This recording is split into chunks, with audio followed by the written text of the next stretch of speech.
inaugural episode of the CARSON Chronicles. Today we have a good one for you folks. We're going to be talking about ban-the-box policies in the United States. We're also joined today with a very special guest, Hayden Newton, if you wanted to introduce yourself. Yeah, so my name's Hayden Newton. I'm an accounting major here at Kansas State University. I'm going to be a senior this upcoming year, and I've got an internship at a CPA firm here in Manhattan. Thank you. So I just wanted to give a little context behind what we mean when we say ban-the-box policies. Basically what that means is when you apply for a job and when you're submitting an application, the employer is liable to ask you any number of questions about previous work history, where you live, things like that. One of the questions that in some states an employer could ask you is your criminal history, whether or not you have been to jail, things of that nature. And so when we're talking about ban-the-box policies, what we're really talking about is eliminating the question at the end of the survey that talks about if you had any previous convictions. So for a little more context on that, in the United States, 37 states have some form of ban-the-box policies. And that can range from, a state banning any employer in their state to only banning that question being asked at state agencies. So, Hayden, what I wanted to also ask you is, are you familiar with ban-the-box policies? Are you pretty new? Relatively new. I kind of know a few things about it, and I feel like I kind of have my own opinion on the sort. So yeah. Excellent. And you lived in Kansas your whole life, right? Yeah. Okay, so when you've applied for jobs in the past, do you have any experience with being asked this question? No, I have not personally had this question asked on any of the questionnaires that I've filled out for applying to a job. Okay, that's very interesting. For a little bit more context, being hyper-specific when it comes to Kansas, the state of Kansas does not have a ban-the-box policy in state when it comes to private employers. When Laura Kelly took office in 2018, she signed an executive order with a ban-the-box type effect only for state agencies. So in the state of Kansas, people are absolutely allowed to, when it comes to private employers, ask you this question whenever you apply. So what I wanted to do today is chat a little about what your thoughts are, Hayden. I know you don't have very much experience, but it's good to, get a lay opinion every once in a while. So do you have any thoughts or questions about the topic? Yeah, just thinking back, I think I have actually been asked that on like a Kansas State questionnaire before, now that we're talking about it, which I always kind of thought that was a little odd. Typically, you don't see a lot of high schoolers going into college that have been to prison, but it is kind of a weird question to come by. I think when we're talking about a job situation, I think it'd be very hard to come out of that life from someone that has been in prison and then expect to get a job when you're asked that question on a questionnaire. If I was the employer, I would probably just throw that resume that completely out. I wouldn't even bring them into an interview process. With that being said, I think on like a questionnaire, it should probably be banned. But in like the interview process, I think that should be a question that's brought up, because there are some things that you're sent to prison for, and they're not nearly as bad as other things, and I think the employer should know those types of things. Yeah, that's definitely interesting. Do you have kind of an example of something that you may have been sent to prison for, but doesn't necessarily disqualify you from being in the workforce? Yeah. So let's say I'm in your teens or early 20s and you made a stupid mistake. Say you got a DUI, nothing actually happened. You didn't hit anyone, nothing happened. That's still terrible. Driving under the influence is never a good thing. But say you go to prison for that for, let's say, a year.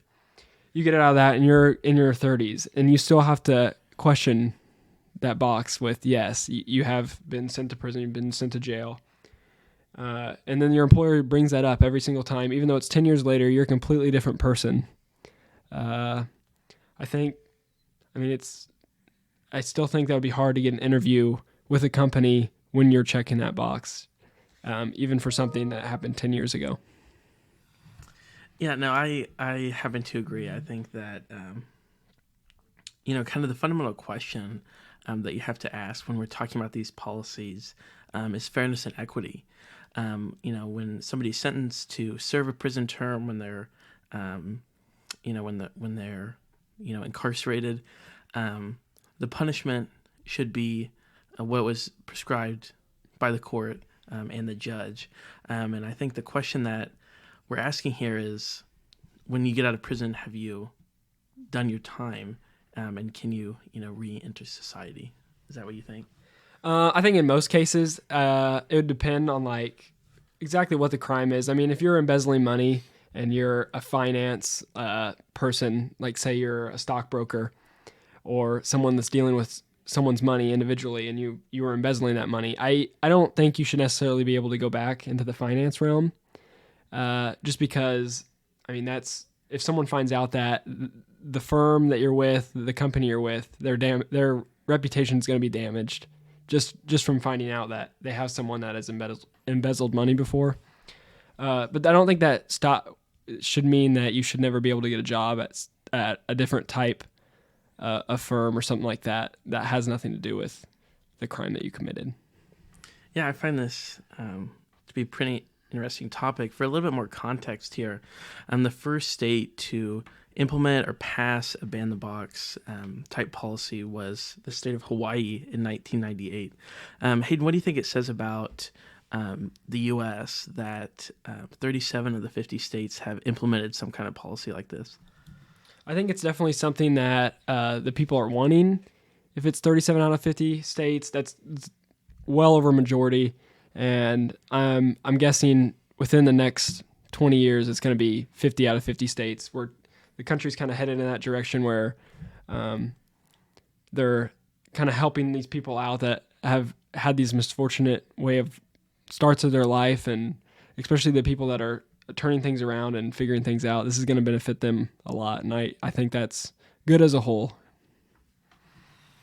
Excellent. I think I think that's an excellent point. Do you think that something like this, currently there is no federal ban the box policy? I think some agencies have some of their own practices, and during some presidential administrations, you will find people have different interests when it comes to executive orders.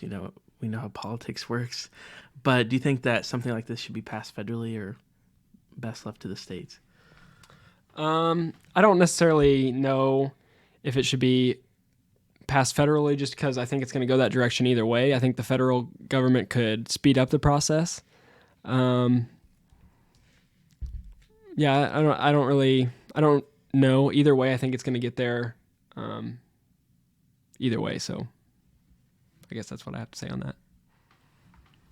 Excellent. Yeah. I think we've had a lot of good conversation. Do you have any final questions or thoughts, Hayden?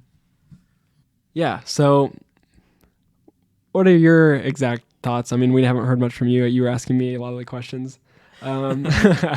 Let's kind of hear what your thoughts are on the ban the box situation, and how you think that the states or federal government could go for this thing.